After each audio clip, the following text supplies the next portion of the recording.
Today's episode is brought to you by Curve, a card and digital wallet service. You'll be hearing more about Curve later on, but for now, let's get into today's interview. Today, we have the ultimate dream team when it comes to central banking and macro. We've got George Goncalves, head of U.S. Macro Strategy Institutional Client Group at MUFG. And of course, we have Joseph Wang, the Fed guy himself, former senior trader for the New York Federal Reserve, author at fedguy.com, as well as author of Central Banking 101. Gentlemen, great to have you here. Great to be on with you guys. Pleasure to be here, and great to see you again, George. Likewise. I mean, you're one of my favorite Fed guys, so it's appropriate that you have a Fed guy title. Yeah, and George, your Twitter handle at Bond Strategist, very appropriate as well, as you think of all things fixed income, which on the short end of the yield curve, very influenced by central banks, as we've seen this year. I want to ask you, what is your outlook for 2023? And start with central banking, and then you can go outward to sort of assets and the economy in general. George, how about we start with you? Okay, sure. Yeah, so our 2023 outlook really comes down to, we're going to start off with a world that's still concerned about inflation, but we're going to pivot to eventually growth concerns. And I think that's going to be really the big kind of surprise by mid-year. I mean, inflation, we'll still be debating it. Is it cyclical, structural? But it most likely is heading lower. The question is, what is the trough? What level do central banks feel that they actually have, corralled inflation, and they're going to be confident to both move away from tightening, but also potentially having to ease? Maybe, we'll see. I do think the Fed, especially what we heard at the December meeting, they're committed to price stability or bust, as I call it. They're going to go for it. And so I think we're going to see at least a run towards 5%, which was in the SEP projections. I think they want to do that. They're going to get there. Remember, that's twice the level of the long-term kind of neutral rate. That's a very restrictive policy. At some point, this high level of rates will both compete for capital, as investors will probably stay more defensive, as we're likely going to potentially fall into a recession as well. I have relatively high conviction of about 75%, which is the highest I've ever been for a recession. This is a very aggressive central banking tightening world that we're in. Liquidity is being drained so fast, and we're seeing it in the real-time data. Things are really coming unglued pretty quickly. And so I think Q1, Q2, we're going to see it. There's a lot of debate about the true healthiness of the labor market.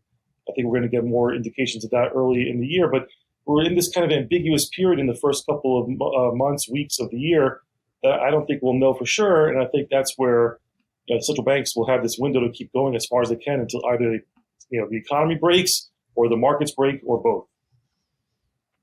Joseph?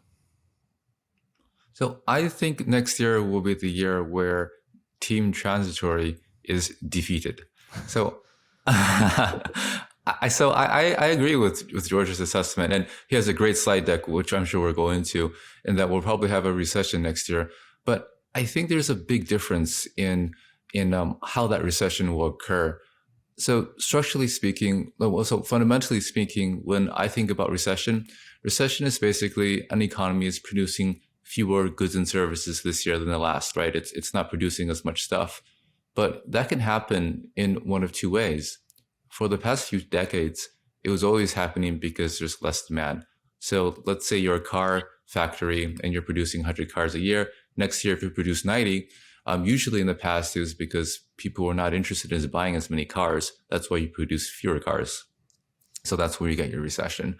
But there's another way you could have recession. That is, people still want to buy cars, and yet the car company wants to produce 100 cars or even more, but it can't because it can't get as many resources, enough inputs to produce that. It's a input constraint, or as they say, supply constraint. So that I think is going to be more obvious going forward. Now, not due to COVID, that's kind of the red herring. Many people think that supply constraints were COVID related, and they were, but not all of them. The bigger supply constraints that are not temporary, but structural, I think, globally in the US and in Europe are labor, and that's what the Fed is grappling with. There's a lot of good research showing that we have workforce that's just not growing as much as it used to, and that's why we have such low unemployment and high um, high wage growth. But in the Eurozone, in addition, they're going to have to grapple with the fact that maybe these energy costs that were transitory are not transitory, because maybe that gas from Russia just isn't coming back. And that means you have structurally less inputs. And so you're not able to produce the same outputs. That's recession, of course. But it's recession in a way, lower supply, that makes prices go higher. And so both of these, fewer energy and fewer employment, fewer workers, means that there's less capacity to produce stuff. So you could have a recession, but you could have one where prices remain pretty high. And I think that's just not in the market pricing at all. So I think that's probably my best guess of what will become evident next year. And it's going to be a big change from what we've been used to the past few decades. Gentlemen, at the beginning of this year, a longtime refrain from many folks, and I said it myself, entertained the idea, was that the Fed simply can't hike because there's too much debt. Now, interest rates sit at 4.5%. It's December 2022. How would you evaluate that idea? Is it safe to say the Federal Reserve can hike? George? Look, I was equally surprised. I mean, I changed my view towards the middle of the year once we started to really see how persistent inflation was and how committed the Fed was to both raising rates in a very aggressive manner. Kudos to Joe. I mean, we had this conversation earlier in the year. He was spot on.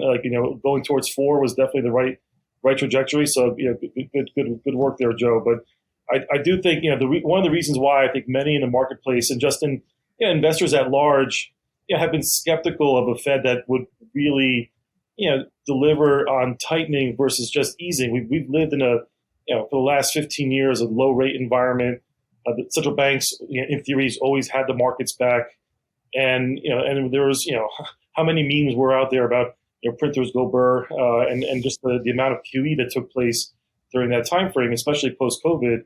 And so it was understandable why there was a very healthy level of skepticism by the broader markets that the Fed wouldn't raise or dare to raise rates this aggressively, and also the concern that something would break along the way. And perhaps it's the nature of the fact that there's still a lot of liquidity in the system.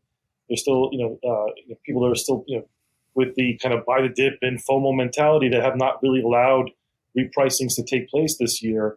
We've had a decent correction in risk assets, but not as much as maybe one would have thought. At least I would have thought if the Fed has raised 425 basis points in a matter of 7 instances. That's very aggressive, as you're seeing here on this chart here. This is the fastest one, barring the 1970s, which is a completely different period. In modern day finance, this was the fastest, most aggressive Fed in an environment that we do have high debt loads. One of the benefits for the U.S., of course, being that a lot of this debt has been fixed, both in the housing market as well as in the corporate sector. The corporates were, smart and pre-funded a lot of their issuance during the COVID lows and rates, as well as the tights and spreads. But that's all backwards, right? And now going forward, if the Fed is truly committed to getting rates towards 5 or maybe higher, and they're going to keep them there, this is where the rubber hits the road.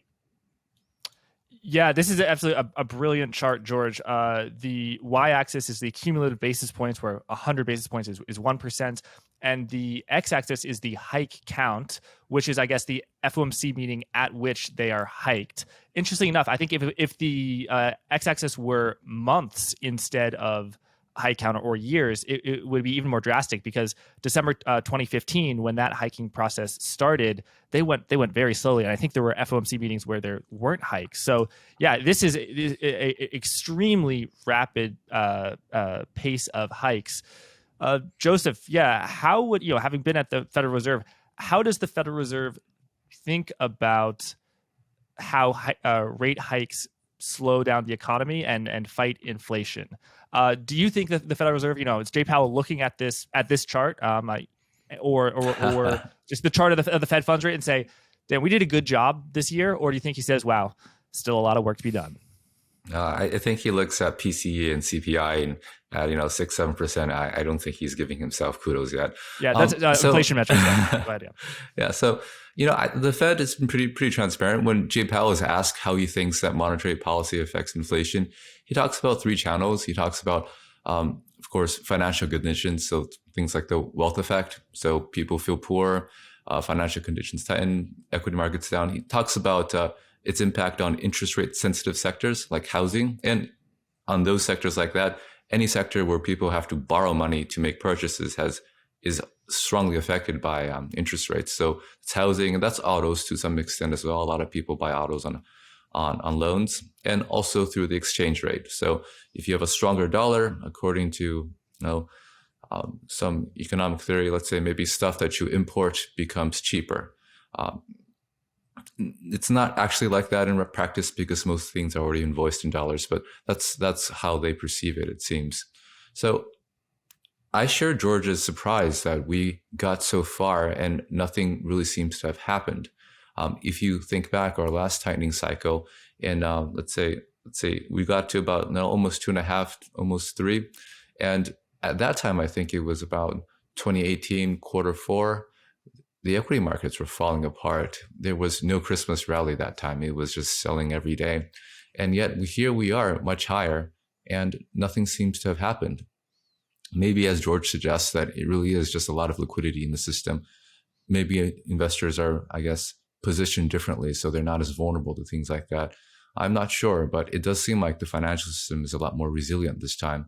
Now, about your point about the level of debt in the system, I think something to keep in mind is that a lot of the debt is public, and so the government obviously doesn't really care what interest rate they pay. And a lot of it, as George mentioned, is also fixed. So if you are a homeowner, your mortgages, for most people, are around 3% or less. And so you're not really affected by higher interest rates. In fact, as inflation becomes high and as wages rise, that debt burden becomes even more easy to service. So you're not really affected by all what the Fed is doing.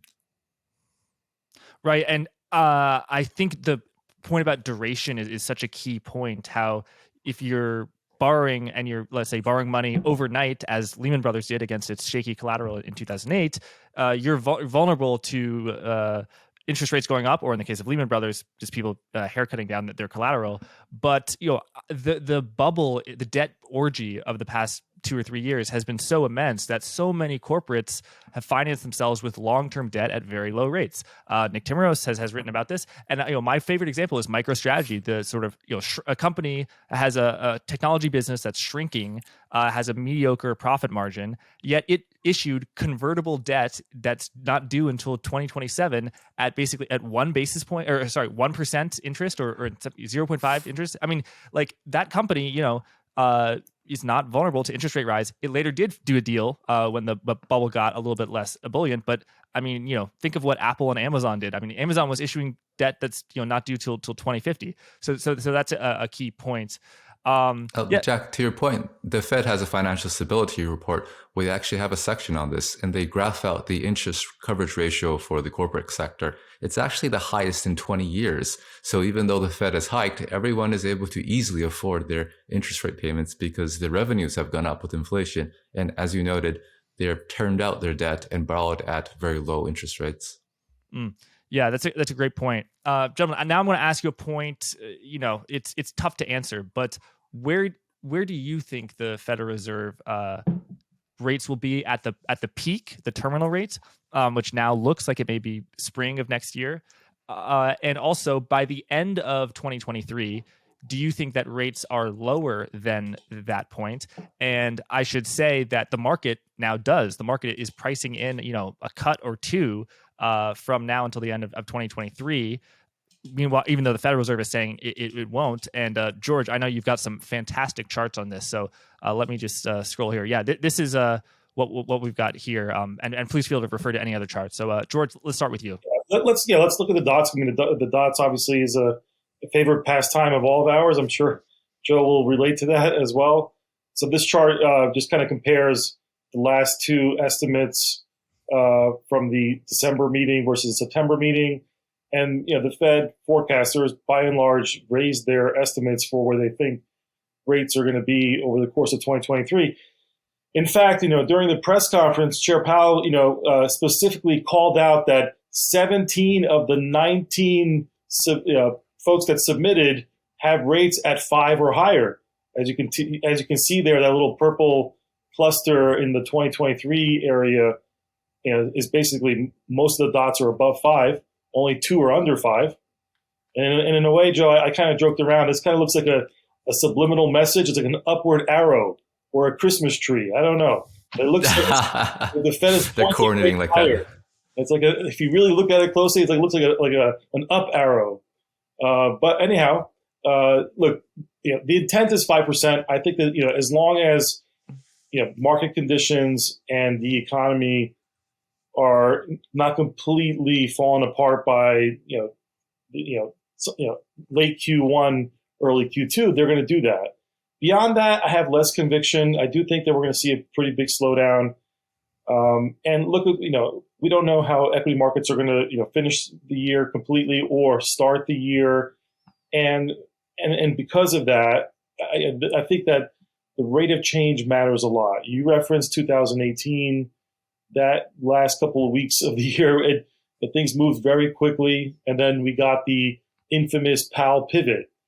I think what we now know is that Chair Powell has conviction. The broader committee has consensus for now, at least for 2023, and they're gonna go for as far as they can. And so, unless something materially changes in the first half, they're gonna go towards 5 or maybe higher. I'm around that level as my official forecasts. For the end of the year, I do have rates heading lower because I do think something will break either in the more levered part of the economy, and I do think that the housing market is really going to be suffering here. It might not be an issue for those that have locked in rates, and I agree with that, but it does impact overall mobility. It does impact people that do have to sell for whatever reasons, of either their life changes or they have new jobs. All of that will, I think, on the margin, reset the price of housing, and rates are going to be a big hurdle for many folks. So we're going to see housing really subtract from growth next year. The auto sector is going to really get hit as well, and the non-financial type bank entities that are out there that have benefited from zero rates for such a long time period, they're going to have a hard time operating in a rate environment of 5%. So I feel like that's all coming. It just hasn't happened yet. Doesn't mean it won't. And I think by the summer, end of next year, we'll see enough weakness at and also inflation, I think, will be heading towards the upper 3s, maybe low 3s by the end of the year, that the Fed can move from 5 back down to 4 or so. But yeah, like George says, they're trying to send a very strong message. I think the FOMC sees that the market doesn't believe them. So whatever the FOMC says, the market is discounting pretty heavily, thinking that they're going to cut rates next year and very rapidly in 2024. And so at least one person there is trying to send a message that they don't want the markets to think that way. And the way the Fed acts is that a lot of it is how the market perceives. So if the Fed says something and the market perceives it to be hawkish, then it actually gets priced into the market, and then monetary policy works. People face these higher rates and the economic activity slows down. But if the Fed says something hawkish and everyone in the market's like whatever and starts pricing rate cuts, then financial conditions ease. The economy actually doesn't face that stricter monetary policy. And so the Fed is not able to achieve its goals of slowing the economy down. So that's kind of the dilemma. And I think sometimes part of the reason why the Fed has to, quote unquote, over tighten, just so the market, because if they don't do that, the market always discounts what they're saying. I think that the challenge for the Fed next year is really going to be political, because on the one hand, they have their full employment mandate, and on the other hand, their inflation mandate. It seems like there's a lot of political support to be a bit more dovish. I mean, right now we're at multi-decade unemployment levels, and you have angry letters from people like Senator Warren telling the Fed not to destroy jobs. And you have Brainerd, who was a well-known dove in second in command. But if the labor market remains strong next year, and it could, because we have a labor force that's not growing the way that it used to, I think that gives cover for the Fed to remain higher for longer as they expect. So it will really come down to just how much the labor market softens. And as Paul has suggested, my own view is that it will remain stronger than the market expects, because so the Fed has been doing some work on demographics, and it's really striking that, so if you look at projections of the workforce pre-pandemic, so in 2020, compared to what the workforce is today, there's a difference about 3.5 million. So we have 3.5 million people less working today than was projected a couple of years ago. So that's largely due to early retirements, and people who are retired not coming back to the workforce. That's not going to be fixed. So that suggests to me that the labor market could stay tight. Hey there, I hope you're enjoying today's show. Just wanted to let you know that this episode is sponsored by Curve, a payment service that gives you power over your finances. The way it works is that Curve is an extra layer on top of your credit and debit cards that gives you additional cash back on the rewards that you're already earning. Curve Card has no foreign transaction fees, and you can choose to earn your rewards in crypto. You don't have to, but you have the option. Curve Card also has a feature called Go Back in Time, where you can retroactively change the card used to buy an item after you made the purchase, up to 30 days after, actually. A key concept in finance is optionality. When you have the option to do something, but you don't have to do something, this can be very valuable in finance as well as life. And optionality is exactly what Curve gives you to do with your wallet. So check out Curve to get $20 once you've downloaded the app and made your first transaction. Curve Card is powered by Hatch Bank. Terms and conditions apply. Now, let's get back to the interview. I think George says, his base case is very slightly above 5%. Where are you thinking in terms of how high the Federal Reserve gets? And then I'd love to get into path dependency about, is it going to be 50? Is it going to be 25? Because you guys know I love to play that game. No, I agree with George completely. I think they'll get to around 5%. I suspect my best guess is that they're able to stay there longer than the market expects, because as I mentioned, the labor market there's a structural shortage of labor, and so that will keep unemployment low and wages high. Yeah, George, you've got this fascinating chart about how the Fed's hiking now could be a classic boom bust cycle in terms of the Federal Reserve being behind the curve. They tighten too much and the economy sort of deteriorates significantly. In other words, Powell is wrong that the biggest risk is of not tightening enough, and that if they over tighten, there could be a severe recession. Yeah, tell us about this, and what are we seeing on the chart? Sure. So this chart actually has a couple moving parts to it, and it's really, it's a combination of the boom of the reopening, which you see here with the black line on the GDP, shooting higher in the middle of 2021, and since then we've been, seeing growth decelerate throughout the whole time period. Again, coming from unnaturally high levels, which were not sustainable to begin with, and aided and abetted with the fiscal stimulus money and a central bank, a Fed that was very accommodative for longer than what they should have been. In many ways, after vaccine Monday in 2020 and just in general the early part of 2021, there was a lot of signs already that the economy was back on track. We're going to be heading towards there, and then we had more stimulus on top of that. So it was just way too much money chasing too few goods and services. A lot of it also because of the pandemic and disruption on the supply side. Nonetheless, you had a big classic boom, and now we're on the other side of it, which looks like a bust, in my opinion. And if you look at the Bloomberg forecast for economists, and even the Fed's, I was completely floored when I saw the SEPs for the Fed's GDP outlook for 2023, which is basically in line with most forecasters of 0.5, which in any other realm, that's basically stall speed for the U.S. economy. The plus or minus standard deviations around your estimates, you can be at 1.5%, you can be at negative growth. So that's as close to a recession call from the Fed as I've ever seen one. Whoa, George. That's not a recession. That's what we call very slow growth. It's not going to be a boom time, but it's not a recession. It's very slow growth. No, very slow. Look, that's cloud cover for that. It's close enough to a recession, if not a recession, because you might have a couple quarters that are deeply negative, and then it all averages out. That's besides the point, right? We know it. The Fed knows it as well. Not saying that they're trying to engineer a recession per se, but the consequences of their actions and what they're trying to do by trying to insert more kind of slack into the labor market. To Joe's point, it might be hard. Maybe it's not a perfect black box where the Fed can move all these levers and engineer less job growth, because that's just not necessarily how it works.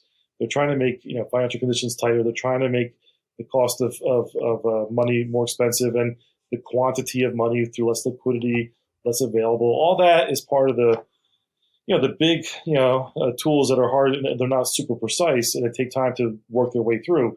But the bottom line is that they have been aggressive, and they're going to take us to a higher level and try to stay there over the course of 23. And most economists, which have been proven wrong, and that's facts for at least the last 18 months. Most economists do think that we're heading lower in inflation over the course of 23. And so at some point, you do get an intersect of the Fed's going to be above where inflation is. I mean, like where the Fed funds rate will be above, and you'll have a positive real rate, which is, again, what they've been claiming they want to see anyhow. So you'll have a positive real rate, low growth. I mean, that's not a really great environment for asset classes in general. And at some point, does the Fed relent? And that's really where I'm coming from. Is like what forces them to relent? Is it just that the inflation is like clearly going in the right direction, or jobs and or the markets? I think a combination of that, jobs and weakness in overall growth, takes down inflation enough, and then you get some sort of financial stress in the system that sees them cut rates, but not back to zero. And I don't think the days of QE are coming back for a long time, unless something really bad happens. I agree that the system is much more stable now and much more resilient, to Joe's point. And so, like, we're basically seeing a textbook recession engineered by the Fed, and the weaker credits and the weaker firms are going to be the ones that are going to, have to live, see if they can survive through that. And if they can't, it's just the natural kind of process of the order of business. Right. Thanks, George. And when you say a natural recession, what do you mean? Because, two of the most conspicuous recessions in my lifetime were 2008 and then 2020. But it's my understanding that those are actually not what you mean by natural recessions, right? Oh, yeah. I mean, those are unique in so many different ways, which we don't have time to go through. But I mean, obviously, one being a health-driven global pandemic that disrupts everything. And then you have, responses that were too aggressive in many ways, but in hindsight, no one really knew at the time what was going on. And so you had both policymakers on the fiscal side and monetary policy side overdo it, and then it's led to the problems that we're dealing with today. And then 2008 was a culmination of many years of both financial deregulation and a system that was not really set up to survive really big shocks, and it clearly showed, and the Fed had to come to the rescue there too. This is not that case. This is actually a more like a 2000, 2002, or a 1990s recession, or an early 80s kind of recession. Again, no two periods ever are alike. But the point being is it won't be triggered by a financial sort of accident. I don't think this will be just many of us have characterized it like boiling frogs or boiling lobsters. You kind of, the Fed's turning up the heat, and eventually, you have dinner, which is going to be the other side. It's the lobsters that we're going to have to kind of deal with. Oh, I'll just add to George's point, actually. So George makes a really good observation that the Fed is basically saying that, we're going to be at stall speed, not exactly a recession. Yeah, I think Powell was asked that. He's like, no recession. We're still growing, right? Our forecasts are positive 0.5%. But he also forecasts unemployment going up 1%. So how do you have, let's say 1 million fewer people working, and yet you're still producing more goods and services? That doesn't make any sense. So it's very much, it seems like some kind of, euphemism or political cover to say that, we're trying to engineer a bus cycle, as George suggested. It's just how they think that they can get inflation under control. So we're recording on Friday, December 16th. This will air much later. So that's actually why we're doing more of a long-term outlook, which I actually think is more meaningful. Like, this interview could still be relevant to people, watching many, many months, maybe even years later. So yesterday, the ECB met, as well, the European Central Bank, as well as the Bank of England. They hiked rates, I forget, 50 or something. But yeah, I didn't pay attention. How hawkish was it? People are saying it's very hawkish. Yeah, it's very hawkish. So the ECB did two things. First of all, Lagarde was very clear that, and she said this is not a pivot. This is not a pivot. We're going to keep hiking. She's very, very, very careful that the market not think of what she's doing, hiking 50 instead of 75 like she did last time, that she's not going to be cutting rates soon and then being really all dovish. She wants you to know that, yes, the ECB is mega hawkish. We're very concerned about inflation, which is higher there than it is in the US.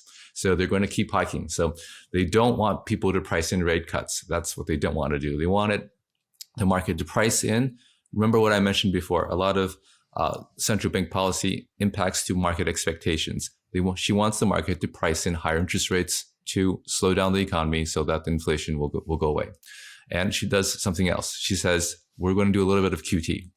We're going to start with about 15 billion in next March, and maybe we'll go from there. We're not really sure yet. So we're still thinking about it. So that's what she did. And that had a pretty big impact on the interest rate markets. So you had yesterday, so the day of the meeting, you had the European sovereign bond sell off 10 basis points. Today, the day after, another 10 basis points.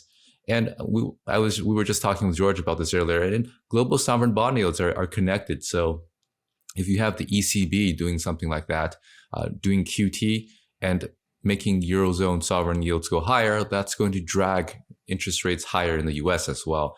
And we saw a little bit of that today, although I think recession fears seem to be pushing against that.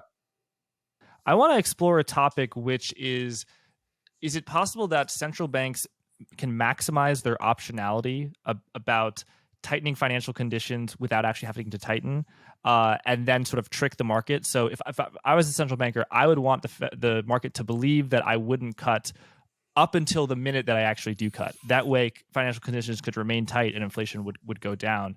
To what degree do you think the Fed as well as central banks across the pond are playing that game?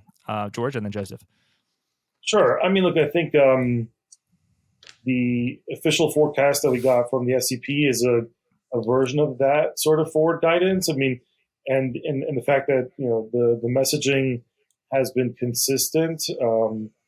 And I think that one thing, and I'm sure Joe will agree to this, is that the Fed is very collegial, and in general, at the committee level, it's not like we get a lot of dissent. I mean, whereas in like the BOE's case, there's a lot more kind of pushback, and there's more chances for some members to actually dissent more often.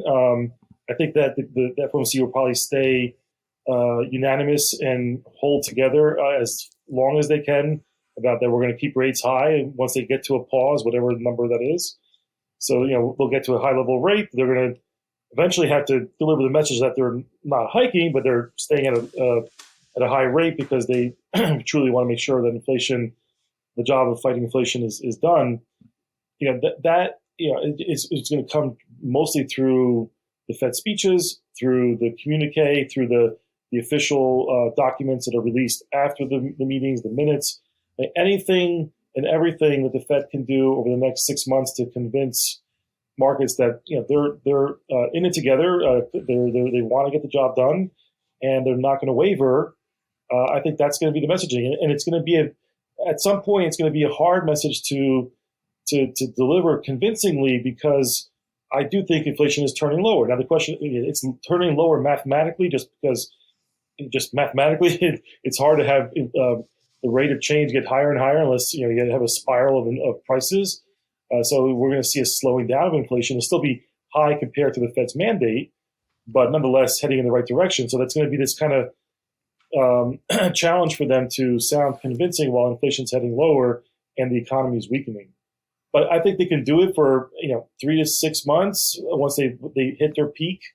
And that's why I feel like typically most Fed pause cycles don't last for longer than 6 to 9 months. The longest one, or one of the longest in recent history, was the 2006-2007 experience, which again that ended badly, but nonetheless they were at 525 back then for 14 months.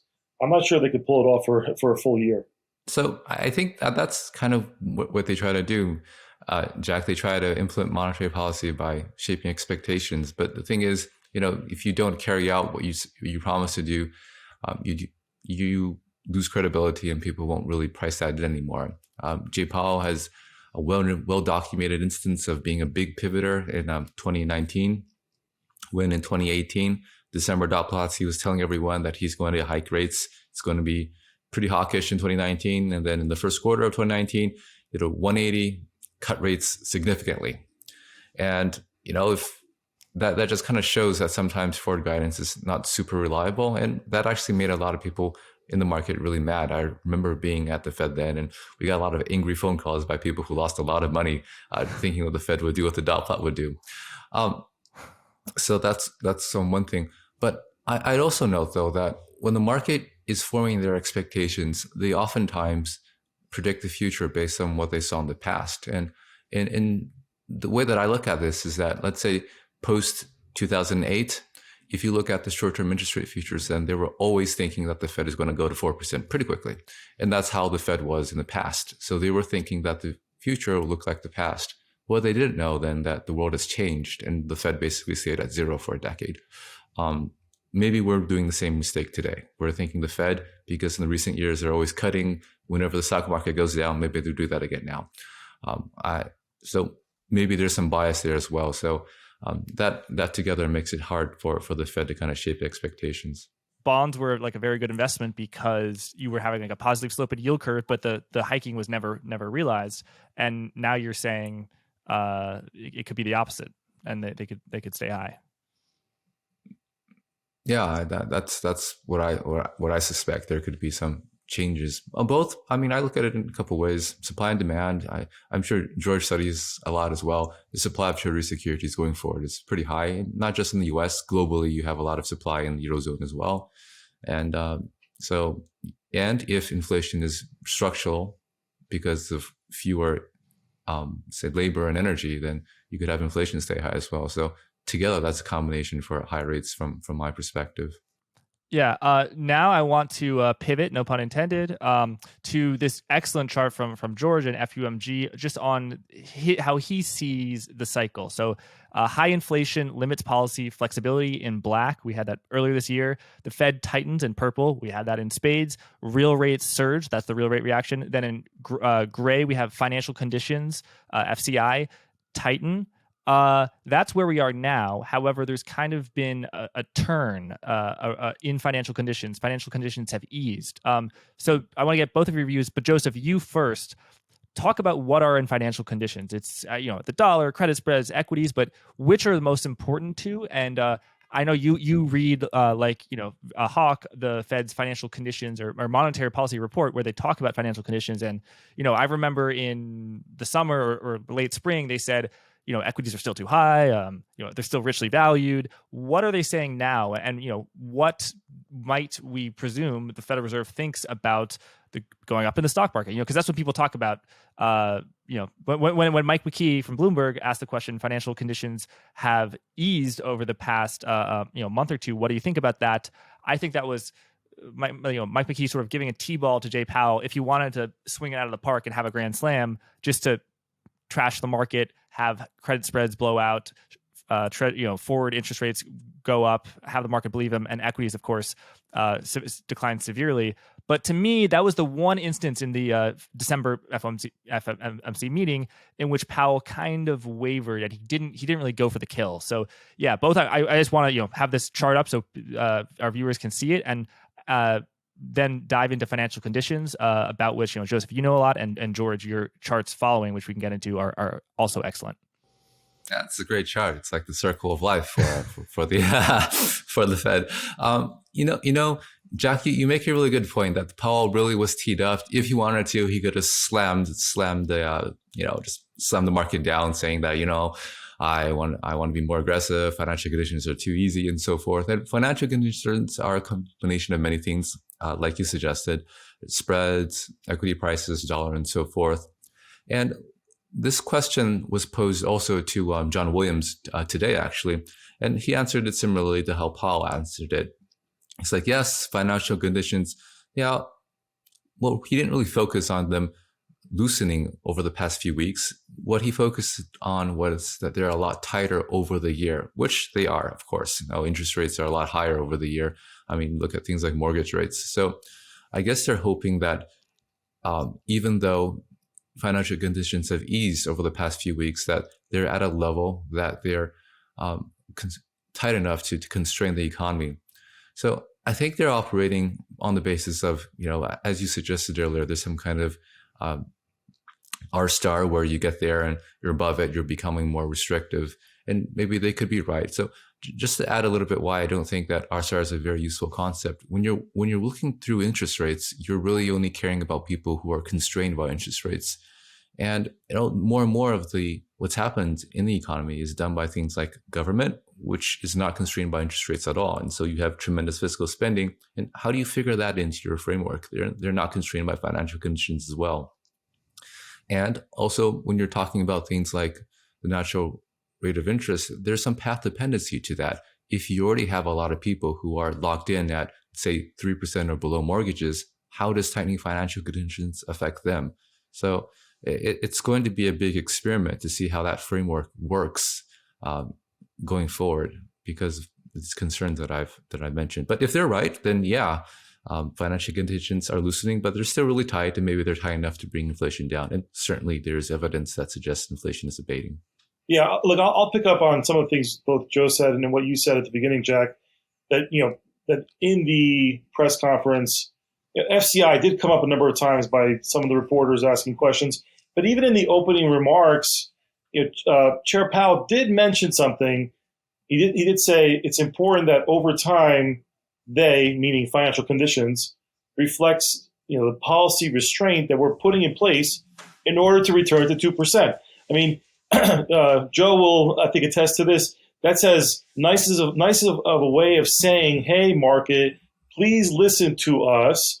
We are trying to tighten monetary conditions. That's the most polite way that the Fed and Chair Powell could have said it, but they're clearly sending a message, maybe not going for the kill, to use your language, but that he literally was being upfront that we're kind of perplexed. We've raised rates again 425 basis points. We're really fast at doing it, and oh, by the way, we're doing QT as well. We're doing quantitative tightening, and yet the market hasn't really embraced it, or in the last couple of weeks and months have gone the other way. And he also mentioned that there's like short-term factors that might at times see financial conditions operate to other devices or other stimuli. Nonetheless, I do think they want tighter monetary conditions and ultimately for that to impact financial conditions and then impact the wealth effect, which will then really take away some of the sort of pressure on the economy. We can kind of skip along. One of my favorite slides is this slide in here on page 24, which looks at the 12-month change in the S&P 500's market cap. That's the black line. The red line is the 12-month change in consumption as a kind of a growth factor, because we're always growing. The economy is always producing stuff, and we're always seeing some sort of growth factor. I compared that red line to the black line, and I've overlaid a lot of different crises that we've had over the last 20 years. We can start from left to right. The Fed hiked rates from 04 to 06.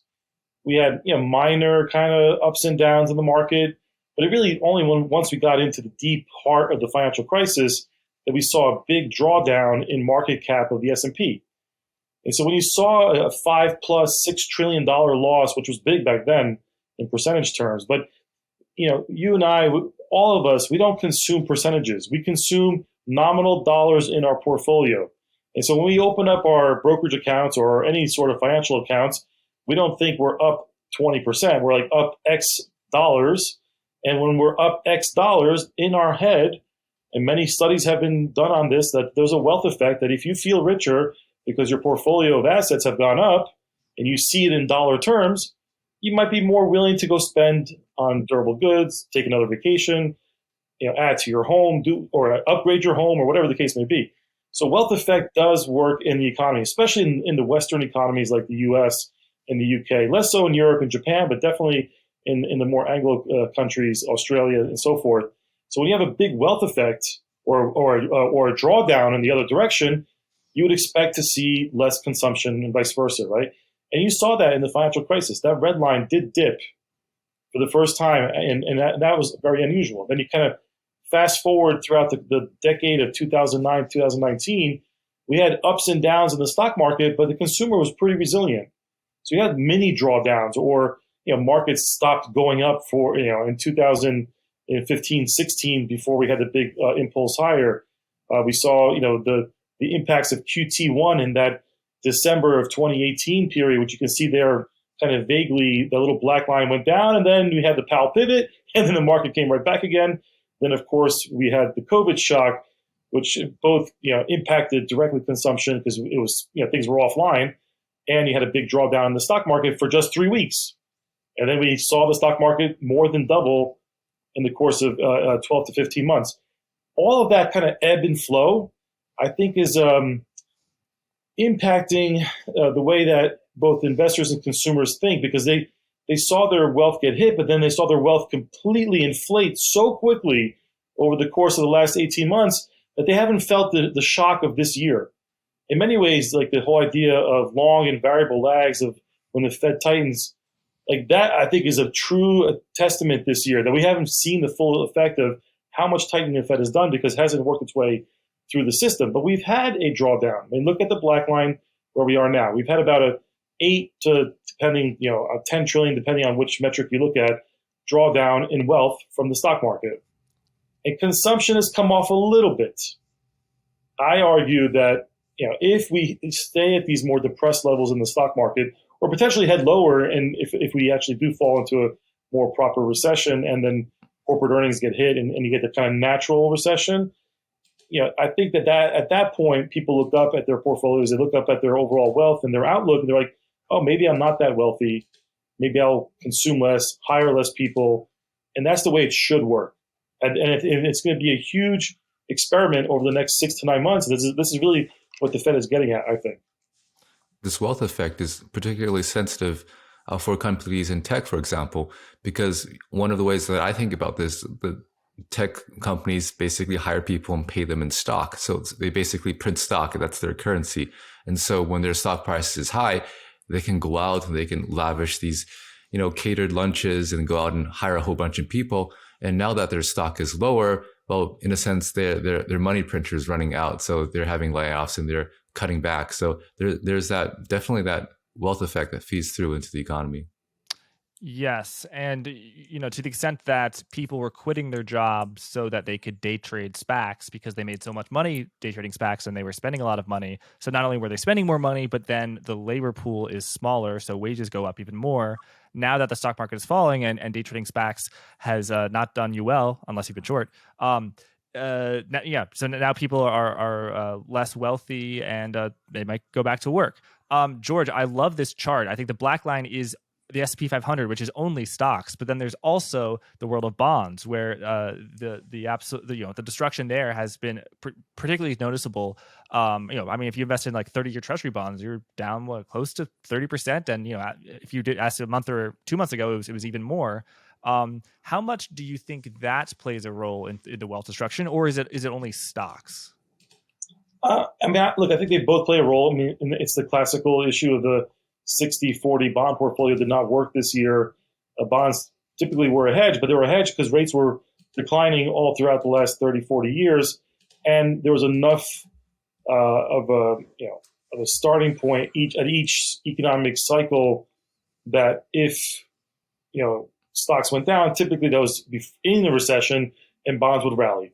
This time we had the opposite happen. We had rates start from a very historical low, the Fed aggressively combating inflation, and all asset classes that were sensitive to rates got hurt, and bonds could not escape that. And in fact, depending on which measure you look at, it was the worst bond market year in history, or at least in decades, if you don't go back into the 1700s or whatever it is. But and then people were not trading, hopefully, like that. But all joking aside, this was one of the most challenging environments for the bond market. I think that investors typically still look at the wealth effect of growth companies and the impact to their equity side of the portfolio more than their bond side of the portfolio. Even though they lost money, they're upset about the hedge didn't work. but I don't necessarily think people view their bond portfolio as a total return asset class that makes them spend more. It's usually, if they're in high growth sectors in the corporate side, which is equities, that's usually what kind of translates into more upside, right? So I think like they usually are viewed separately, but of course this year it didn't help that both went down. Right. Thanks. I want to now ask about just a pure impact of interest rates, but particularly the yield curve on risk assets. And George, you've got this phenomenal chart we're showing now of the S&P 500 in black, the Fed funds rate in gray below it, and then an interest rate spread, that the 2-10 spread, so the 10-year Treasury minus the 2-year Treasury yield in purple. And when that yield is, as it is now, below the black line, is negative, that is an inverted yield curve, which of course is a warning that a recession is on the way, although it doesn't mean it's coming overnight. And as you said, the time that you should actually be on full alarm, it's code red, is actually when the inverted yield curve starts re-steepening. So explain that theory to us, and why it happens, and also how it shapes your sort of outlook on risk assets and perhaps other assets too.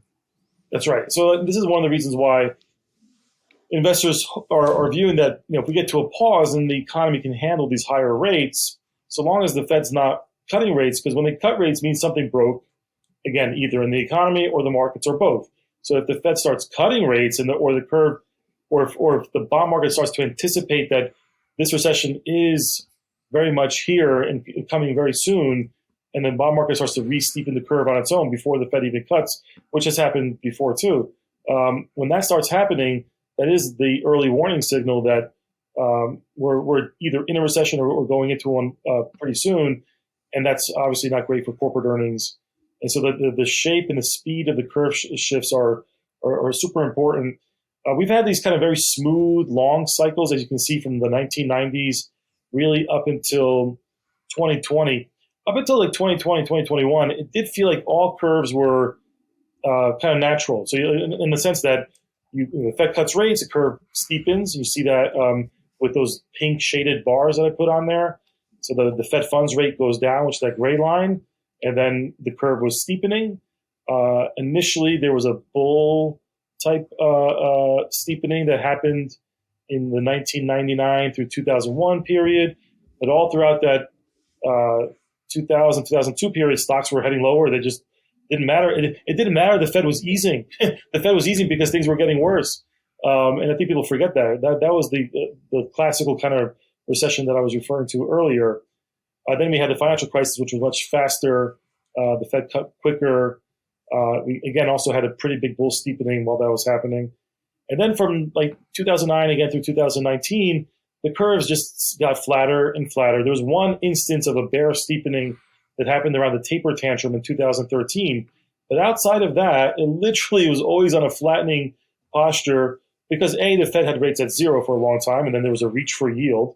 And then when they did decide to hike rates, they were very glacial about it. And then rates didn't move across the curve. It was mostly just short-term rates that went up. And then you got to where we are now, and we only maintained steepness for literally like a year, right? You see that the curve steepened out of the pandemic, out of the reopening, and then it completely reversed course and has been flattening ever since. That power flattening, both from long-term rates not rising as much as they should, as well as short-term rates rising because of the Fed, that's where we are now. Like going from here, like how much further inversion can we really get before we get that steepening move? And I think that is the $1 trillion question. Like, and then that ties back to, does that eventually force the Fed's hand, and eventually we do get cuts at the end of the year? Right. And George, this excellent chart goes back to 1991, and there are no examples of the yield curve, I think, getting more inverted than it is now. And if it's at 80 basis points of inversions, 2s, 10s, that means the Fed is pivoting in a matter of weeks. But the next chart goes back to the 1970s, and it shows yield curves can get a hell of a lot more inverted than 80 basis points. Yeah, no, thanks for pulling this one up too. This chart actually goes back to the 60s, and I'm using the 3s, 10s curve because we did not have a 2-year Treasury before 1976. So we've had a longer historical 3-year security than we've had a 2-year security, just for the history buffs out there. But you can look at it in the same vein. The 3s, 10s curve is a big, broad curve. And the point of this chart, what I've been referencing with investors over the course of the year, is that look at the different regimes that we've been in. This is what I was saying to before. Like from 1990 basically to 2020, we've had these kind of steeper curves, but very big curve environments where they would steepen and then start to flatten and then steepen again and then flatten. Whereas pre-1987, pre the stock market crash, from the 1960s to the early 80s, we had a very hyperactive curve. So the bottom part of that chart shows you the curve correlation, volatility, just from a standard deviation perspective. And you can see that the curve was much more volatile from the 1960s to the early 80s than it's been since in the last 20, 30 years. I argue, what if we're going back to this pre-1990s world where the curves are flatter, means you have higher rates and higher volatility. In a world of higher rates and higher volatility means we're going to be more inverted at times. And that requires a higher risk premium because investors just don't know this. Like, there's not less certainty about the future. About you may have a more activist central bank. They're cutting and raising, cutting and raising. They're not going to go back to QE as quickly. They're not going to go back to zero as quickly. They may have to. They may make a mistake and have to raise rates again. And so if you had that kind of more activist central bank world, you have a curve that moves around a lot more, but stays flatter and volatility is higher. That requires more risk premium for every asset class.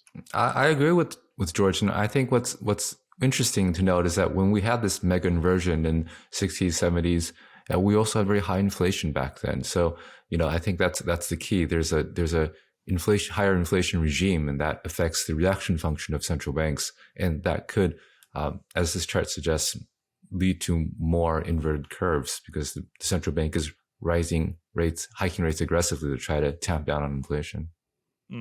Thanks. All right. Now I want to talk about the Fed's balance sheet. Pretty much every question at the December Fed meeting was about rates or the economy. But of course, what's very important is the Federal Reserve's balance sheet.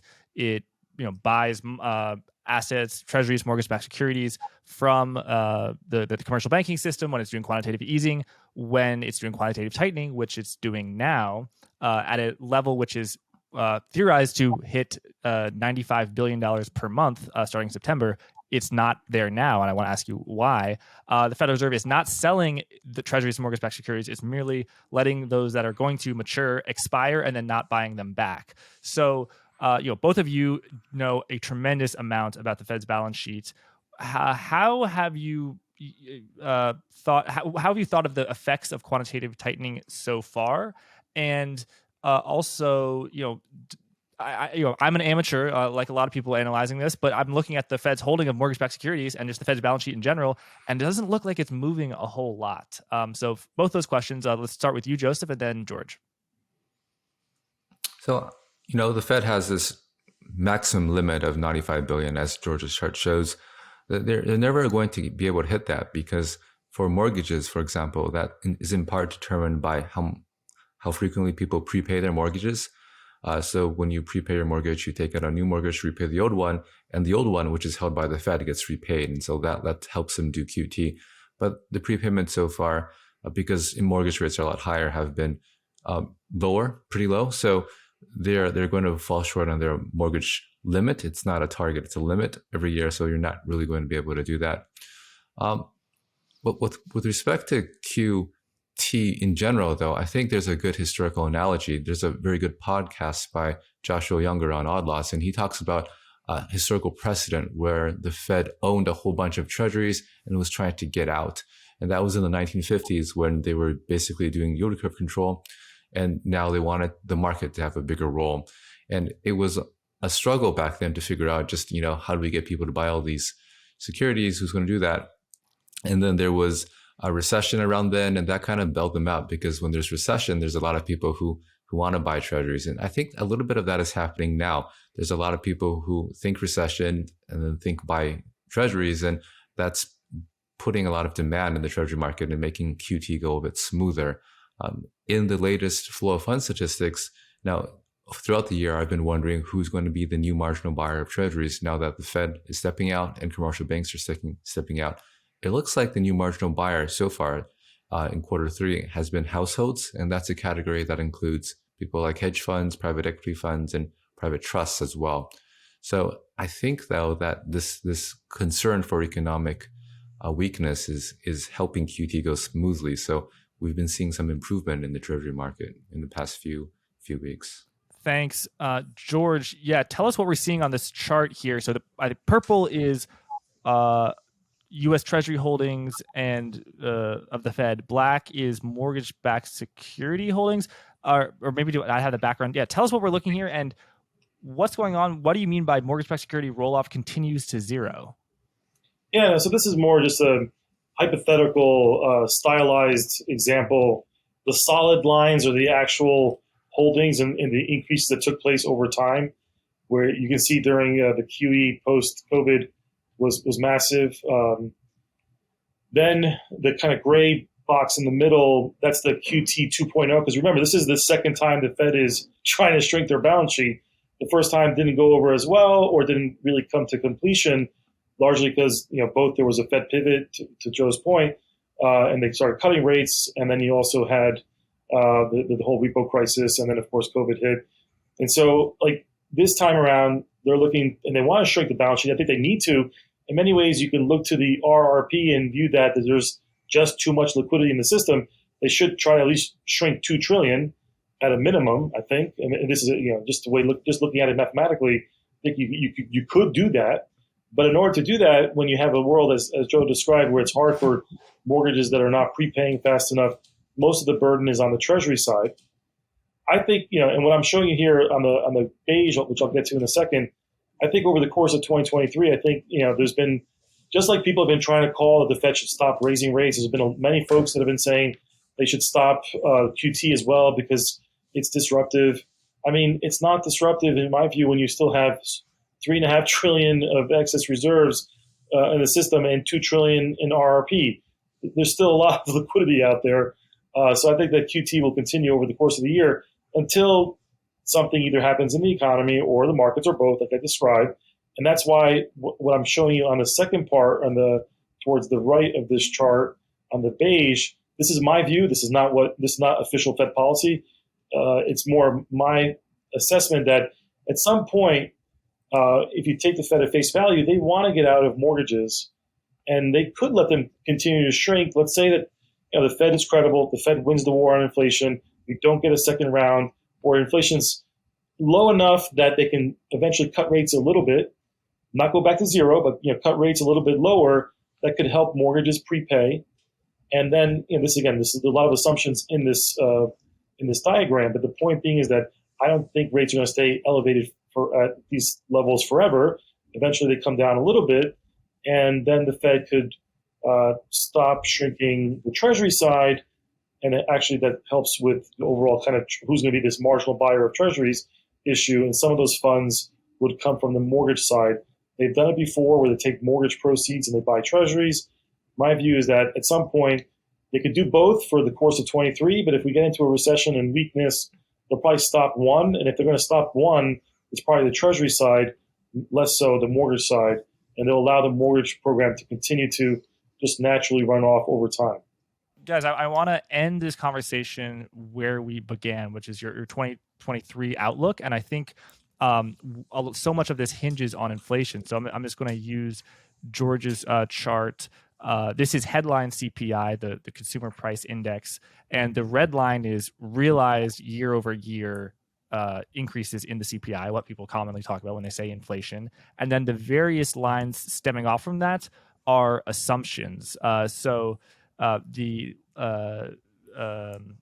red dotted line assumes that in actual inflation month over month, I think, is zero for the next 12 months. And this is what people mean by base effects. Inflation over the past month, headline inflation, I think, was at 0.1%, but year over year was at 7.1%, even though 0.1% month over month inflation would account to something like, inflation, year over year inflation of 2%. So inflation could be at zero month over month, but the year over year figure will still be 6%, 5%, 4%, 3%, 2%. So it wouldn't take until October 2023. Wow. For year over year inflation to be at zero. even if with month over month inflation being at zero for every single month. So this paints a variety of scenarios. So I want you to just share your thoughts on where CPI will be. So black, red, gray, or let's see, Pink. pink. Yeah, there we go. All right, George. And again, this is also this is another one of those exercises where we're assuming a lot. A lot can change. This is literally the information that we have now. But you're right. The base effects we can project forward, and that's what this math is doing. And then you can give different speeds of inflation. And that 0.2 long-term average is really like 0.23. I just kind of rounded it. That's the pink line. If we get the historical run rate of inflation, which is again somewhere around 0.2, then by June we're kind of getting close to what the Fed's targets are. Because remember, this is CPI, not PCE, and there's a little bit of a spread between PCE and CPI. So, like, it could, in theory, if we get just normal inflation from here on out, by the middle of the year, we can be kind of getting close to the Fed's targets. And that's one of the reasons why I'm a little more sanguine about the outlook. But the black line, which is the dotted line, is assuming a double of the kind of speed that we've had historically. And it's also interesting to see, but like by June, that might be the nadir, but it could start to head higher from there, because let's say we have a shock in oil again, or something happens that we can't envision, or the China reopening goes over well and actually starts to increase inflation in the global economy, or the recession is not that bad and we actually or we don't have a recession. Like, there's a lot of different assumptions that can happen over the course of the latter part of 2023, and then you might get a second wave of inflation. So I think that's what the Fed is nervous about, is that we might be able to head lower for the first 6 months, but we won't know the other side of it. It could either stabilize in the low, high threes, low twos. Low threes, low threes, high twos, or it could actually start to accelerate again. And the other examples are really just extreme examples to prove the point which you made in the beginning, which is it's going to be really hard to get down to really no inflation. So that's just me being dramatic. The truth is probably somewhere in the middle, somewhere between the black and the pink, I think. Guys, this has been great. Thank you so much. My final question for you is a quick one. And George, if you can't answer it, maybe you can change the question a little bit to something that you can answer. But Joseph, you began this year with the stunning prediction that 10-year Treasury yield would go above 4% by the end of the year. And at that time, that's something the options market was pricing in as a extreme tail risk. I mean, but no one was saying that. No one. It happened in September or October, even though now we're actually a little below 4% because we had a rally in yield. So I want to ask, the question I have for you two is, where do you think Treasury yields are, 10-year Treasury yields are by the end of 2023? And again, George, if you need to change that question a little bit to answer a different question, you can. But Joseph, let's start with you. Yeah, I think that's a really important question. So right now, let's say when I look at the yields, it looks like we were on an upward trend and we seem to be correcting back to about 3.5. So I think the upward trend is still intact. And the main fundamental drivers from my perspective are just, one, the supply, not just in the US, but in the Eurozone as well. So global supply of duration is very high. At the same time, you have QT by the central banks, not just the Fed, but the ECB as well. So you're going to have a lot of people who need to be attracted to buy those higher yields. At the same time, you could have structural inflation, or at least high uncertainty in inflation. So I think yields continue to trend higher. I think we could see a 5 handle sometime next year. Now, I know there is a potential recession in, let's say, sometime next year. And, that would, if that happens, I think there would be a panic. But I think that would be just a correction in the overall longer term trend towards higher yields. Wow. George?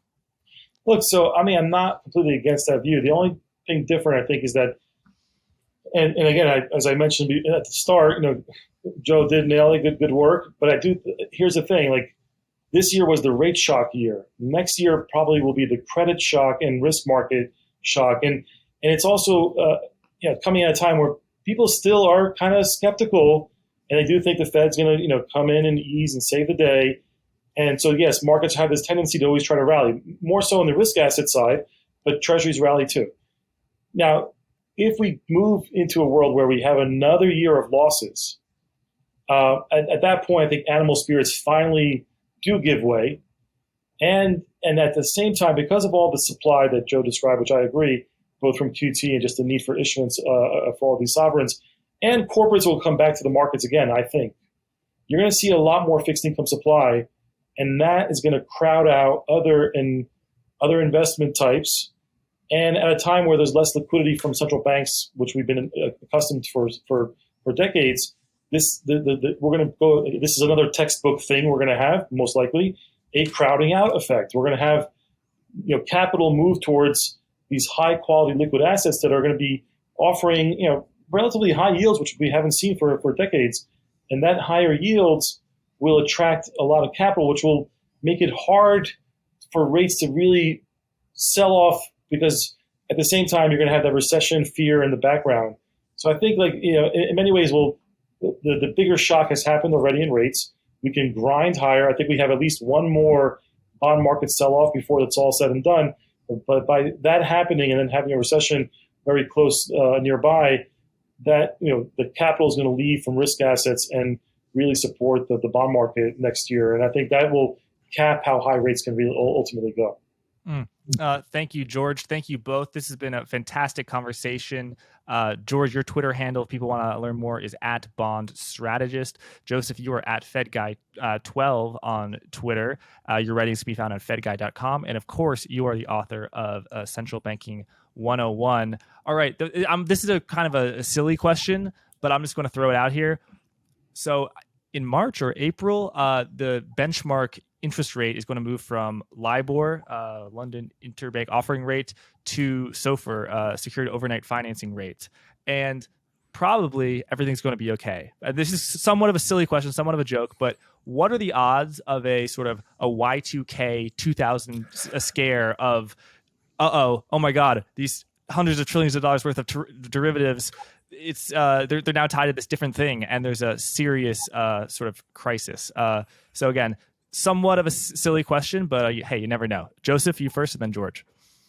I think there's a lot of work that's been done by the Fed on this. So they've actually gone and talked to a lot of market participants, and there's actually been legislation passed, I think, in the state of New York to kind of force the transition from LIBOR to SOFR. So I think it'd be fine.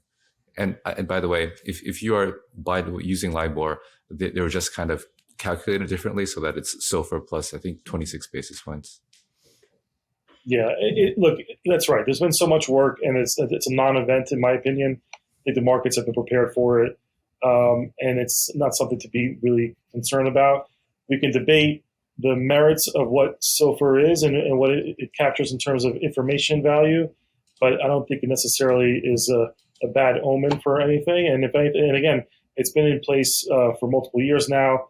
This has been like the most well-orchestrated kind of transition by the industry and by central bankers around the world. This is not just a U.S. thing; it's globally happening. This reference rate changes have been happening. So I would put that one away, Jack. Don't worry about it. All right. I can sleep safe tonight. Sleep soundly, guys. Thank you so much, and thank you everyone for watching. Have a good one. Bye, guys. See you guys.